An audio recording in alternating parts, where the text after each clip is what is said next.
Gigantes Podcast. Baloncesto hablado.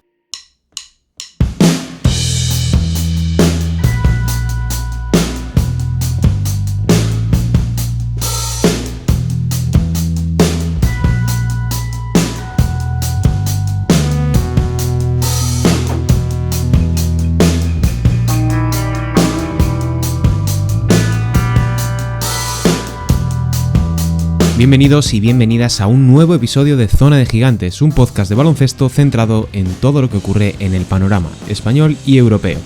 El ataque en la Liga Endesa vive un periodo de auténtica explosión. Si en 2004 la media del ratio ofensivo oscilaba entre los 106 y 108 puntos por cada 100 posesiones, ahora estos datos están cerca de igualar al nivel de la NBA. Un repunte ofensivo que es consecuencia de un cambio en el juego, de nuevos escenarios donde los clubes han optado por filosofías diferentes, centradas en abrir espacios, castigar el mismatch y producir un alto volumen de lanzamientos. En este quinto programa de Zona de Gigantes hablaremos de esto con una de las voces más autorizadas para hacerlo, como es Marc Castillo. Una conversación sumamente interesante para comprender mejor qué ocurre sobre la cancha cada fin de semana y qué claves definen a los equipos en este momento. Esto es Gigantes Podcast, mi nombre es Sergio Rabinal, arrancamos.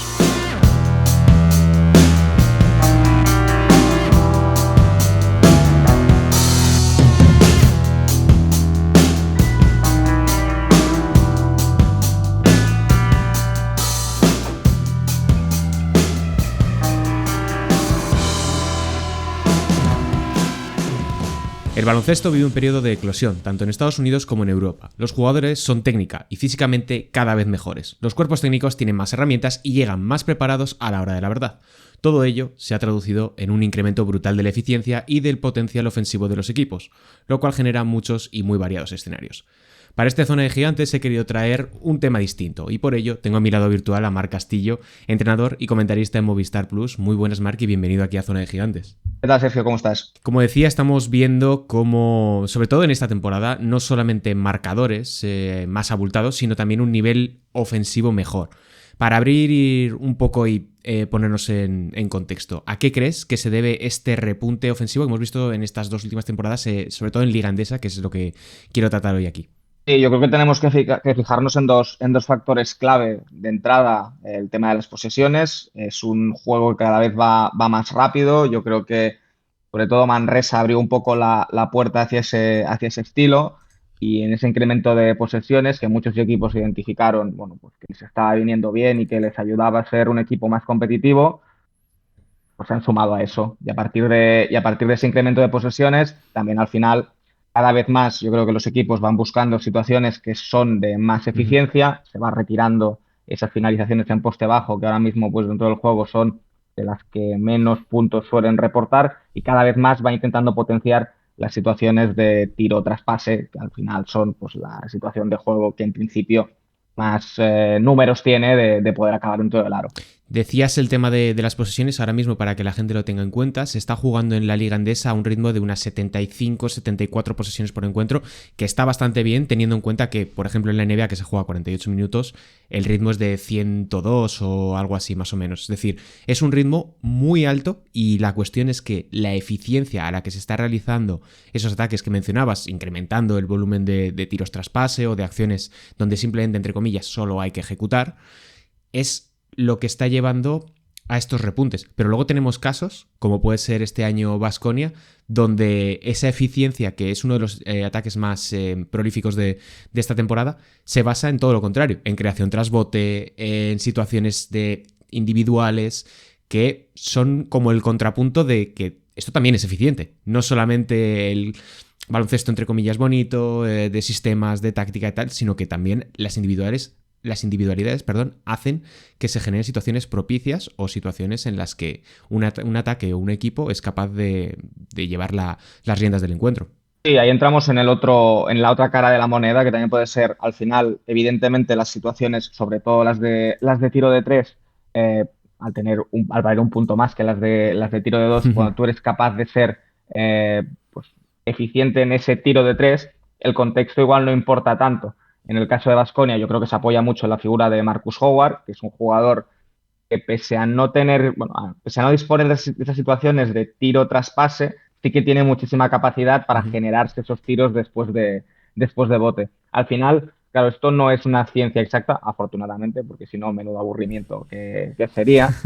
Y este tipo de perfiles son los que te permiten pues salirte un poco de la norma. Tenemos el perfil, yo creo, de equipos pues como Lenovo Tenerife, en el que todo es enfocado a conseguir esos tiros tras bote, perdón, esos tiros después de Sí. pase y eliminar dentro de lo posible todo lo que es el tiro tras bote.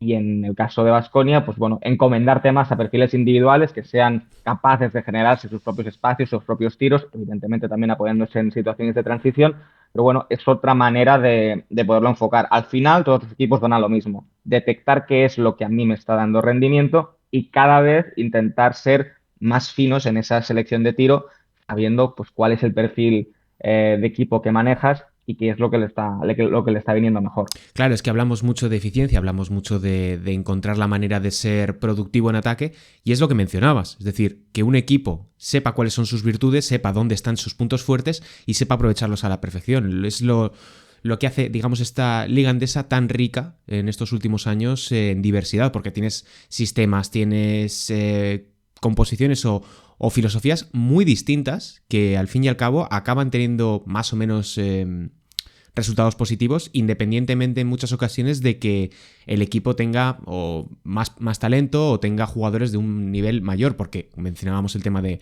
Manresa, lo que han sido capaces de hacer esta temporada, que están a las puertas de playoff, aunque ahora mismo tengan bastante complicado por resultados le acaban entrando, es un reflejo de que cuando se hacen muy bien las cosas en el análisis previo de la temporada, bien eligiendo los jugadores o bien construyéndolo desde los entrenamientos, etcétera, se puede llegar a unos niveles superiores o superar mucho mejor o con más aparente sencillez lo que debería ser tu posición final en la clasificación. Y eso, francamente, viendo cómo trabaja Manresa, es un reflejo de lo bien que funciona toda esa estructura. Sí, es que yo creo que al final también tenemos que incidir mucho en el tema de la calidad de la ventaja, porque no hay una receta mágica. Si tú Uh-huh. vas mirando clasificación y lo contrapones a, sobre todo, pues, esos datos de estadística avanzada que te informan de cómo finalizan las posesiones, hay equipos que han acabado muy abajo, que están destacados en volumen de tiro después de pase, y hay equipos que están destacados en positivo, que tienen una incidencia importante en el juego, jugando en el poste bajo o jugando a través de las situaciones de aclarado y de uno contra uno, que en principio son las menos eficientes. Todo va un poco en función de la calidad de la ventaja que seas capaz de generar. Sí que está muy claro que hay una correlación entre equipos que son capaces de generar un gran número de asistencias, los equipos que tienen muchas asistencias dentro de la clasificación de asistencias en Liga Endesa, sí que son equipos que están arriba y sí que son equipos que están haciendo buena temporada o que son equipos que están consiguiendo sus objetivos. Porque al final eso te informa de que la calidad de la ventaja, al final, claro, cuando hay una asistencia es que hay una canasta. Si tú eres capaz de consistentemente generar esas asistencias, generar esos pases que acaban dando tiros de buena calidad o ventajas de buena calidad, yo creo que ahí sí que hay una correlación. Lo que falta por ver y lo que tienen que tener los equipos mucha finura a la hora de elegir es cuáles son las situaciones de mi perfil de equipo que me colocan en posiciones de ventaja de gran calidad que al final me permite acceder a tiros que sean eficientes. Claro, a partir de ahí no hay una receta mágica, no hay un perfil de juego exacto que sea el que le va a venir bien a todos, sino que, bueno, es un trabajo de verano de construcción de plantilla, de pretemporada, de detección de qué es lo que te puede llevar a construir y tener esas buenas ventajas, y después de trabajo durante la temporada de potenciar esos perfiles y potenciar esos escenarios de juego. Mira, mencionabas el tema de las asistencias. No es extraño ver en la parte alta de porcentaje de asistencias, que es la estadística que mide cuántas posesiones acaban finalmente en una canasta tras pase, ver a Unicaja y a Real Madrid, que en el caso del Real Madrid es como muy definitorio porque cerca del 70% de sus canastas finalizan en situaciones de asistencia, lo cual refleja eso que mencionabas del tema de generar una ventaja y que esa ventaja sea de calidad.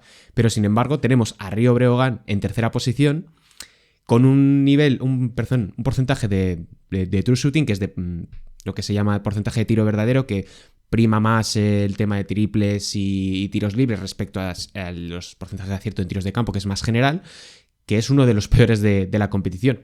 que se dan este tipo de anomalías estadísticas, entre comillas, a lo que estamos acostumbrados dentro del análisis de la estadística avanzada, pero que es lo que hablábamos. Resulta muy complicado, aun dando con la fórmula, aun dando con, vale, tenemos que generar buenas situaciones de ataque que deriven en asistencias y que luego tengan también que ver con tiros de buena calidad, porque puedes generar, por ejemplo, un alto volumen de acierto en tiros de 2, por ejemplo la pintura, por ejemplo en media distancia, pero luego no ser capaz de replicarlo en tiro exterior, que es uno de los que sin triple a día de hoy ya es imposible plantearse el ganar en el baloncesto profesional. Suele ser muy raro.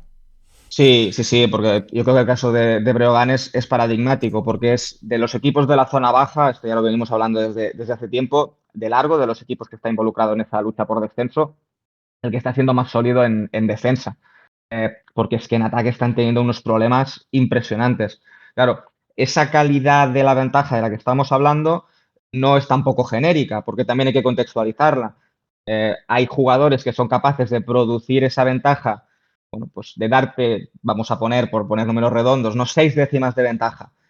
Hay tiradores que se pagan bastante caros, que esas 6 décimas te las convierten en canasta en un porcentaje muy elevado de situaciones. Y después también hay tiradores, estos, pues bueno, suelen estar en equipos más modestos, a los que esas 6 décimas se les hace un poco corta para poder gestionar eso y llevarlo hasta convertirlo en un tiro anotado.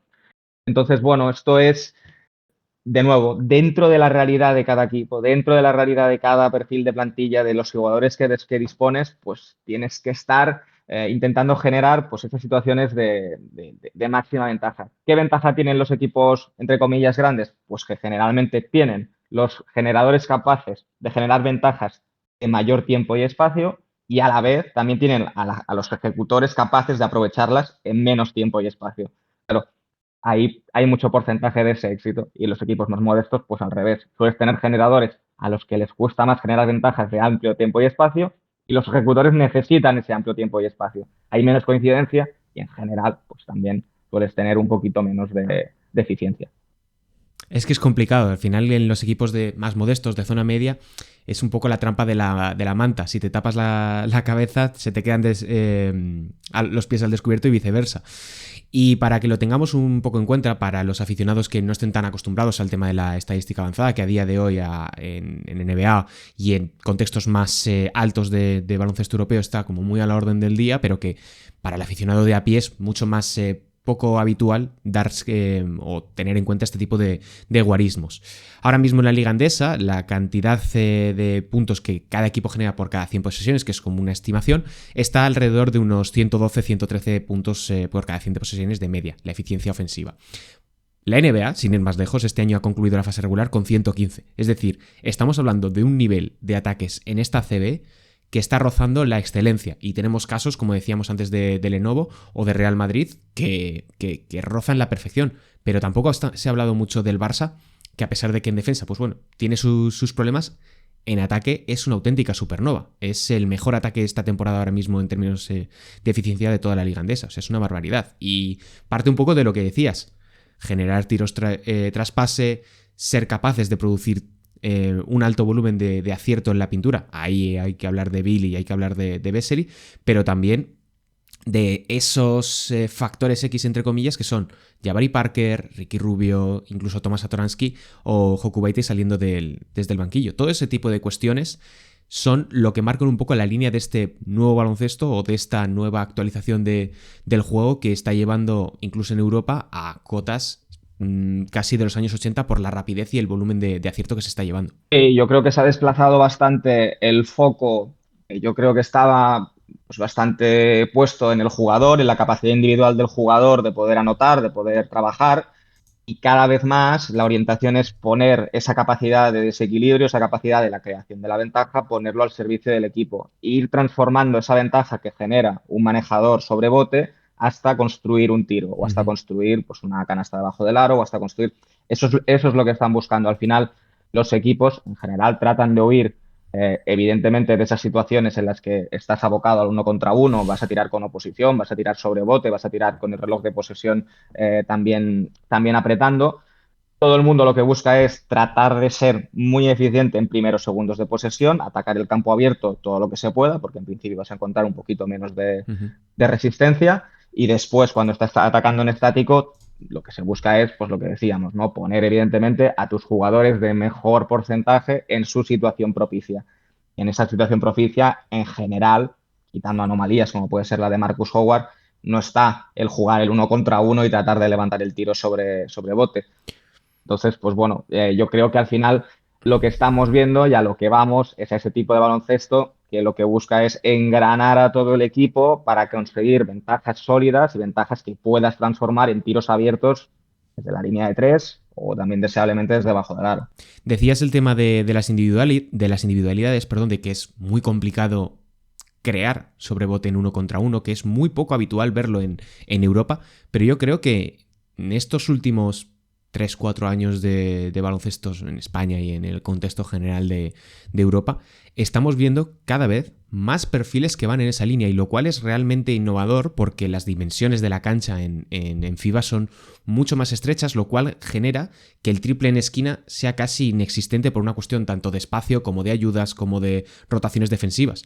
Pero poco a poco estamos viendo, o al menos detecto yo, que se están incrementando ese volumen, que también tiene que ver, como lo que decía al principio, los jugadores son evidentemente mucho mejores técnicamente y te permiten que tiros que antes se consideraban, entre comillas, malos o malas decisiones de lanzamiento, ahora son todo lo contrario por el simple hecho de que ahora los jugadores son capaces de meter esos lanzamientos de manera consistente, y eso de cara a futuro o de cara a construir un sistema defensivo te pone en una serie de aprietos y en una serie de situaciones que muchos técnicos o muchos staff técnicos tienen que aprender a gestionar, porque ahora el nivel es tan alto que hay que medir con otra vara a ese tipo de acciones desde una perspectiva ofensiva y defensiva, porque también está la situación de que el entrenador vea.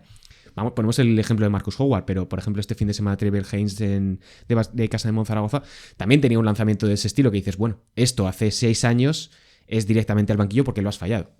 Sí, yo creo que también esta proliferación en principio debería ir a más, porque al final la respuesta que ha encontrado, el juego al final va evolucionando y los entrenadores y los equipos tienen que ir ajustándose a este juego que se presenta.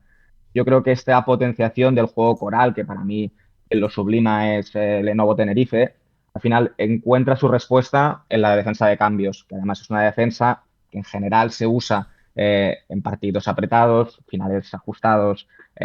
La vemos también en situaciones pues, bueno, pues de playoff. Cuando el equipo no encuentra manera de frenar la situación de bloqueo directo, que al final es ahora mismo la situación de más peso táctico que hay en el baloncesto europeo.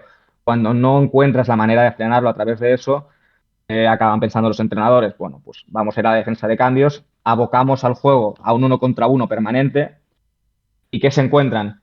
Como cada vez hay menos perfiles preparados para atacar de espaldas al aro, porque esto el juego no te lo pide o no te lo está pidiendo en esa construcción de la que estábamos hablando, generarte tu propio tiro en el poste bajo, vemos cada vez menos perfiles preparados para atacar ese mismatch de pequeño contra grande cerca del aro.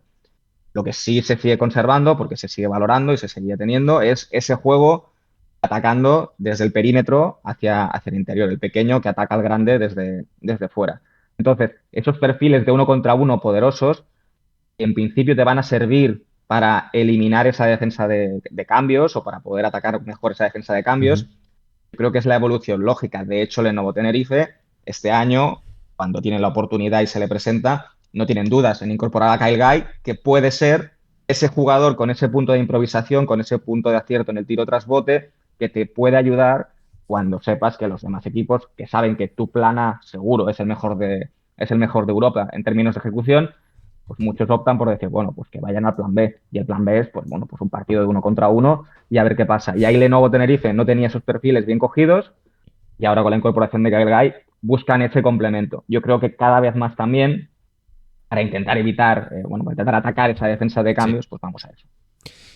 Me gusta que hayas abierto abierto el melón de la defensa y sobre todo el tema de los cambios, porque Tenerife ha cambiado mucho, para la redundancia, ha generado un nuevo paradigma en la Liga Endesa por esa predisposición, esa apuesta definitiva por el switching, por el cambio de marca indiscriminado, sobre todo con sus exteriores, que da pie a esa compartimentación del juego en acciones individuales que a muchos equipos en Liga Endesa les ponen serios aprietos porque no están preparados para reducir todo su sistema ofensivo a una situación en la que se eliminan de raíz las ventajas que has generado, salvo que lo hagas muy bien. Cuando tú cambias en FIBA, lo que generas es que esa ventaja, salvo por el mismatch, queda reducida a la mitad.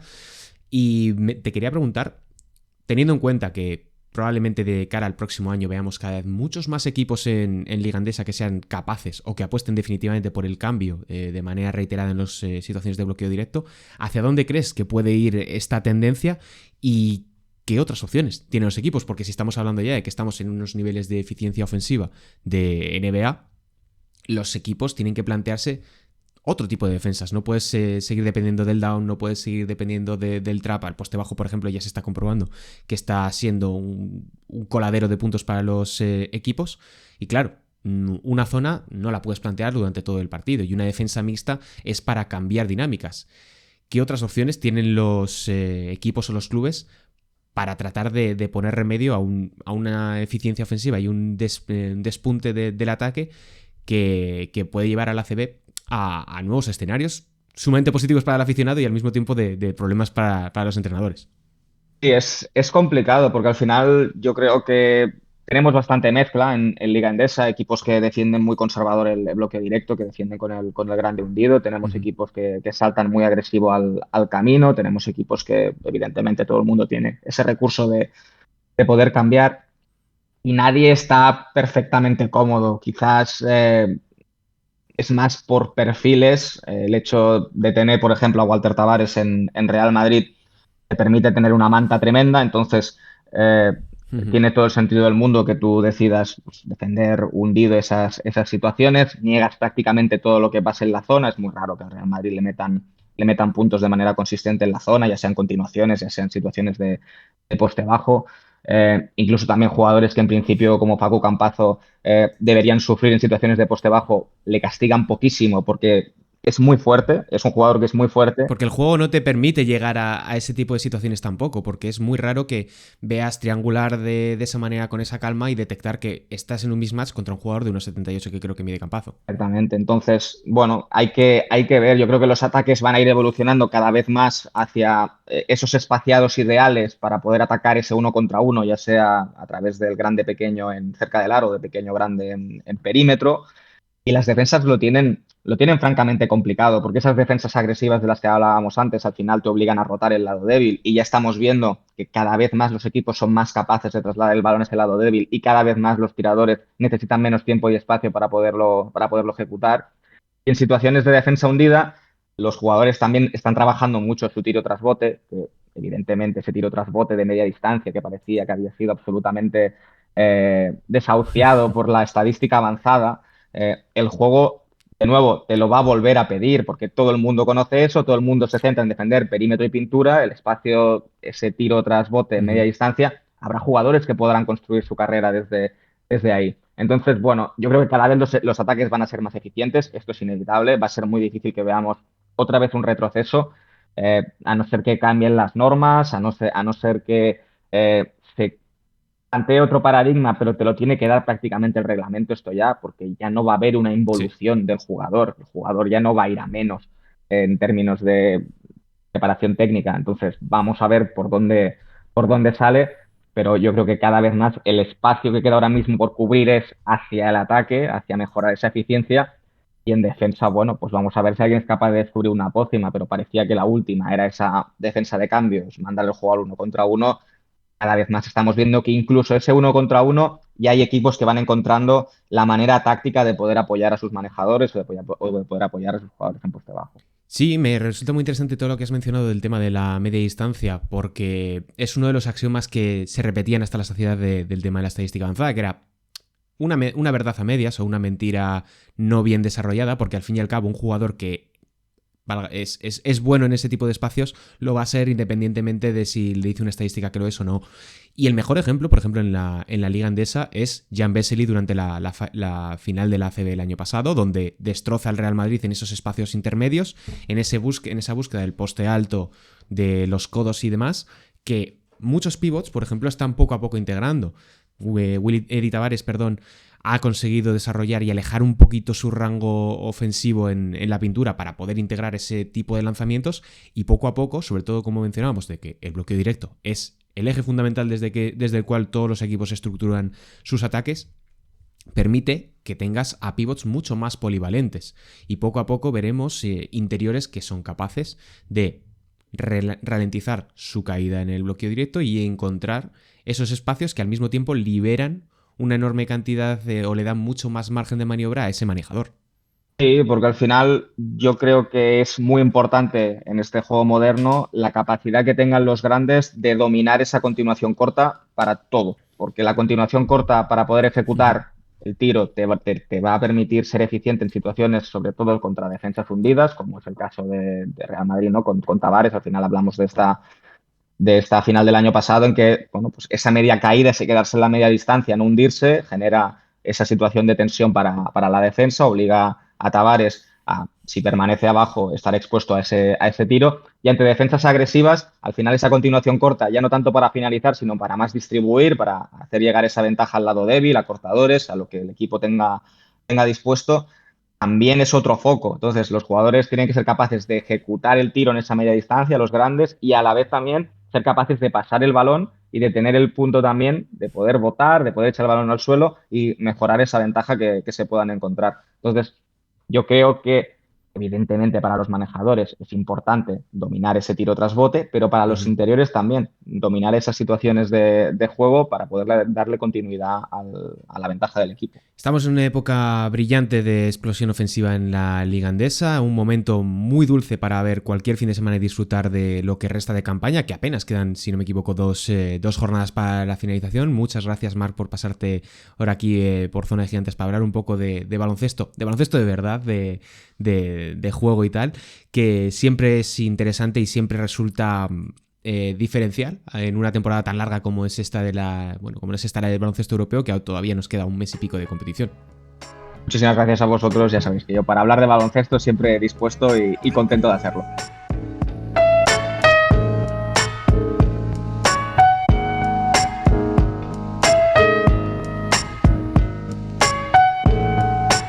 Y aquí concluye el Zona de Gigantes de hoy. Recuerda que tienes más contenido en Gigantes Podcast, como el Gigantes Daily, nuestro programa diario de lunes a viernes, donde en menos de 15 minutos te contamos las noticias más destacadas del mundo del baloncesto.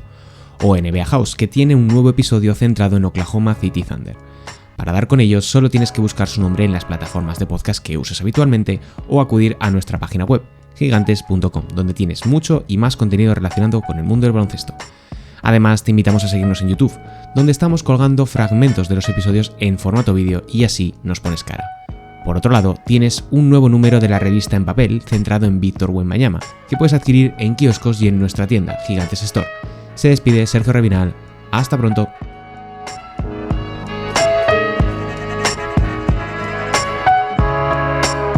Zona de Gigantes es un podcast de Gigantes del Básquet, producido y presentado por Sergio Rabinal.